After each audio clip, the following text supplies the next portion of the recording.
Merci d'avoir choisi RCF Sarthe. Aujourd'hui, dans l'église en Sarthe, nous recevons le père Benoît Pierre, vicaire général de notre diocèse du Mans. Bonjour. Bonjour.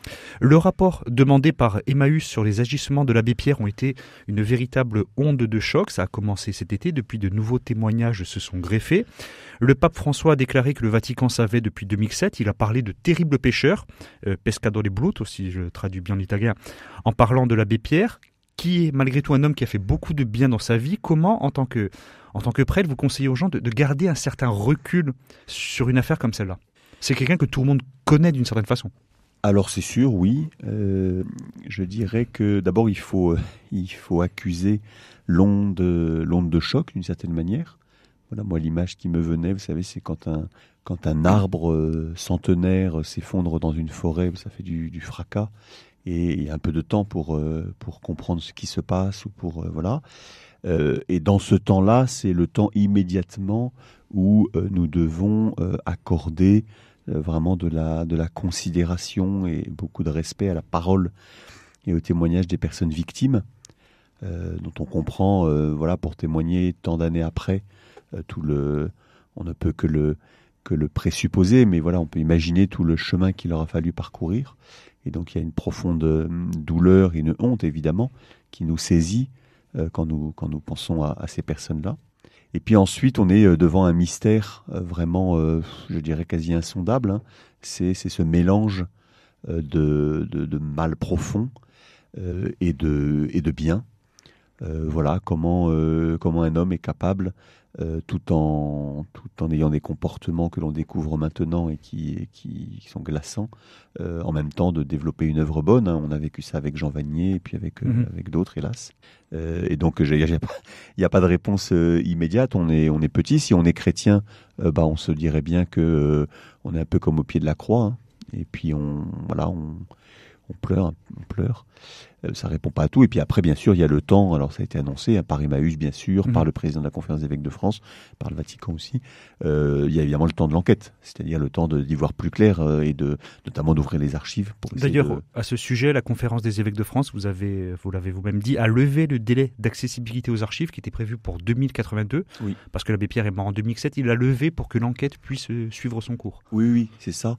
Il y a déjà des premiers résultats. Il y a quelques articles qui ont déjà été publiés. Hein, il y a déjà quelques résultats. Alors, il semblerait que, si j'ai bien compris, qu'il n'y a pas, c'est un peu étonnant compte tenu de la personnalité, mais il y a quand même une clé d'analyse. Il n'y a pas dans les archives un volume qui serait équivalent à la notoriété qui a été celle de l'abbé Pierre. Ça peut interroger. Des choses à cacher peut-être. En particulier, alors peut-être c'est ça, mais peut-être aussi, c'est vrai, quelque chose qui apparaît maintenant. Et voilà, c'est que l'abbé Pierre, en fait, alors c'est ça aussi qui a séduit beaucoup de gens, mais était une figure assez libre. Mais quand on dit assez libre, ça veut dire en fait un peu hors de tout cadre. Mm-hmm. Alors qu'il était un religieux, qu'en principe un religieux dépend d'une autorité. Quand on relit... Qui a fait de la politique aussi, qui a été député. Exactement. Et en fait, on dirait quelqu'un d'un peu... électron libre. Un peu électron libre. Mm. Et donc un électron libre, on a la preuve là quand même qu'un électron libre, il y a un côté sympathique, si on peut dire, dans un certain sens, parce que on dit voilà, c'est quelqu'un qui est libre des cadres, c'est quelqu'un qui s'affranchit des codes, etc. Mais un électron libre, ça veut dire aussi à qui il rend des comptes. Et on commence à prendre la mesure que l'abbé Pierre semble avoir quand même beaucoup d'énergie à tromper la vigilance, qui pourtant a été, et les archives le démontrent aussi, a été mise en place. Insuffisamment très certainement, mais a quand même été mise en place. Donc voilà, le travail dans les archives est de ce point de vue-là assez précieux. Après, il faudra le temps évidemment de l'enquête et puis de resituer tout ça dans un contexte. Ce qui est quand même un des effets vraiment, une des secousses de l'onde de choc que vous avez décrit, c'est, il peut y avoir, on le ressent d'ailleurs nous en tant que journalistes, vraiment une crise, je ne vais pas dire des vocations parce que c'est pas le terme exact, mais une crise de l'engagement chez par exemple les compagnons, les bénévoles d'Emmaüs, parce que c'est dur, ils peuvent se sentir un peu trahis. Alors c'est certain, surtout que beaucoup d'entre eux encore aujourd'hui ont pu connaître l'abbé Pierre. Oui, qui est mort en 2007, qui était très actif. Oui. Exactement. Et puis on a vu, ça fait tout un débat évidemment, son portrait représenté pas mal, voilà, son nom est souvent cité, etc. Donc c'est là où il va falloir aussi aider les uns et les autres en quelque sorte à faire la part des choses.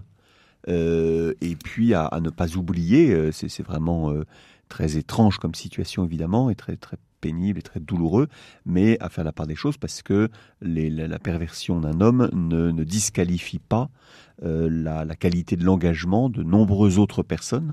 Encore aujourd'hui. Plus que jamais. En de nombreux lieux. Et je pense qu'on est nombreux à être témoins, même bénéficiaires du travail des compagnons d'Emmaüs et plus largement de toutes les communautés qui existent à travers la France et dans le monde. Et qui fait un travail, beaucoup le savent et beaucoup en profitent aussi, un travail de grande qualité. En parlant de faire la part des choses, c'est le risque de faire de personnalités publiques qui ont un engagement, comme l'abbé Pierre, d'en faire des sortes de gourous, de les idéaliser. Il y a toujours un risque dont on voit les effets. Sûr, mais Monseigneur Éric de Molin-Beaufort a bien souligné ça, et c'est une responsabilité, c'est une remise en cause que tout le monde doit se faire. Hein. C'est pas l'Église qui a désigné l'abbé Pierre personnalité préférée des Français et qui l'a reconduit à ce titre-là, ce titre un peu symbolique, pendant des années, pour ainsi dire jusqu'à sa mort, si je ne me trompe pas. Et donc, le principe de mettre sur un piédestal quelqu'un. L'homme providentiel. Bah oui, ça crée toujours, il y a toujours ce risque-là, et on tombe d'autant plus haut qu'on l'a monté haut, quoi. On va passer sur des sujets peut-être plus légers, on dira. Je pense notamment aux journées du patrimoine qui ont lieu ce week-end. Le patrimoine, ce sont notamment des églises. Bon, les églises, en général, on n'a pas besoin des journées du patrimoine pour les visiter, c'est un plus, c'est qu'elles sont ouvertes en général. Mais il y a d'autres monuments qui sont ouverts spécialement à cette occasion ? Alors, oui, disons que quand même, il y a des églises, très certainement, qui sont ouvertes, alors qu'elles ne le sont pas de façon habituelle, notamment dans le rural, en dehors du Mans. Et puis, il y a un certain nombre d'églises où il y a une animation qui est proposée, ou des visites guidées, ou bien l'accès est donné à des parties qui ne se visitent pas habituellement. Il y a des églises où on ouvre les trésors, où on ouvre telle ou telle collection, où on ouvre un clocher. Voilà. Alors, pas tout citer, mais chacun peut aller par exemple sur le site du diocèse. Il y a une page qui est très bien faite et qui énumère un certain nombre de propositions. Il y a une exposition sur Jérôme Le Royer, je crois, dans l'église de la Flèche. Il y a la possibilité à la Ferté-Bernard de visiter aussi l'orgue, le trésor, le clocher. Il y a des visites commentées dans pas mal d'églises, comme à Agnières-sur-Vègre, qui est bien connu pour les peintures murales. Et puis ainsi de suite, chacun ira voir.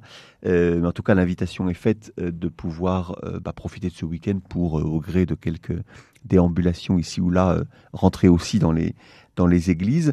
Et puis sur le Mans, il y a plusieurs églises qui sont également ouverte avec des visites. Je crois qu'il y a des visites des fresques de Grechny à l'église Saint-Lazare. Et puis il y a un bâtiment qui n'est pas ouvert de façon habituelle au public et qui l'est pour l'occasion, c'est l'évêché. Il y a des visites qui sont organisées samedi après-midi. Un très bel édifice. Très bel édifice. S'il en est. Absolument. Donc entre 14h et 19h, si je ne me trompe pas. On vérifie. Samedi. C'est ça. Et par contre, il faut s'inscrire avant pour organiser les choses, et donc toutes les indications figurent sur le site du diocèse, page Journée du patrimoine. Oui, il suffit d'ailleurs même, j'ai fait l'essai de taper Journée du patrimoine diocèse du Mans et on tombe directement. Pas la peine d'aller plus loin, c'est très facile. Autre sujet, j'ai vu dans l'agenda du diocèse une messe jubilée des sœurs franciscaines missionnaires du Sacré-Cœur. Est-ce que vous pouvez nous en dire un petit peu plus ? Oui, c'est une congrégation, donc les sœurs franciscaines. Ce n'est pas la plus visible du. Non, elles sont assez discrètes. C'est aussi le charisme franciscain de faire beaucoup de choses, mais de façon non pas cachée, mais de façon on fait. D'éviter le côté ostentatoire. C'est ça. Mais elle fait partie des présences de vie religieuse précieuses dans notre diocèse, et donc ça fait. C'est une congrégation qui a été fondée dans le courant du 19e siècle en Italie. Par une Française, mais qui était partie en Italie. Et là, c'est les 100 ans. Donc, elles sont organisées en province, parce qu'elles sont présentes dans différents lieux, différents pays, différents continents. Et donc, il y a une province qui regroupe la France, la Suisse, je crois la Lituanie. Et ça fait 100 ans que cette province a été constituée, avec une première communauté à Flers, donc pas très loin de chez nous, dans l'Orne. Et puis une communauté, bien sûr, au Mans, maintenant, depuis déjà longtemps. Et donc là, c'est le centenaire. Donc à cette occasion, Monseigneur Villemin ira célébrer une messe d'action de grâce dans l'église Saint-Aldric le samedi 28. Je reprends, voilà. septembre à 17h30 je crois. Voilà, pour rendre grâce aussi du travail de cette congrégation, donc franciscaine missionnaire du Sacré-Cœur, franciscaine parce que la spiritualité liée à Saint François d'Assise. Voilà, missionnaire parce qu'il y a une forte dimension missionnaire, notamment un désir d'annoncer la foi, et d'annoncer la foi en particulier par les œuvres d'éducation, les œuvres aussi beaucoup auprès des personnes malades. C'est le cas ici au Mans, où elle s'occupe des personnes malades dans un foyer à côté de l'église Saint-Aldric, que beaucoup au Mans et notamment dans ce quartier connaissent. Voilà, et puis du Sacré-Cœur, c'est la spiritualité du Sacré-Cœur de Jésus qu'elle porte de façon particulière. Père Benoît Pierre, il nous reste juste je ne sais pas si je pourrais dire quelques secondes ou quelques minutes, mais il y a également l'installation du Père Amaury de la Motte Rouge à la cathédrale. C'était votre fonction précédente d'ailleurs. Peut-être un petit mot d'encouragement pour finir ? Oui, bien sûr. On pense bien à Amaury, on pense aux différents confrères qui sont installés comme curés au cours de ce mois, dans la Couronne Sud, à la Suze, à la cathédrale ce dimanche, et puis à la Ferté-Bernard le dimanche suivant. Et donc on souhaite bonne route au Père Amaury dans cette fonction, et puis à toute la communauté paroissiale. Merci Père Benoît Pierre. Merci. Une émission retrouve en podcast sur rcf.fr. Merci.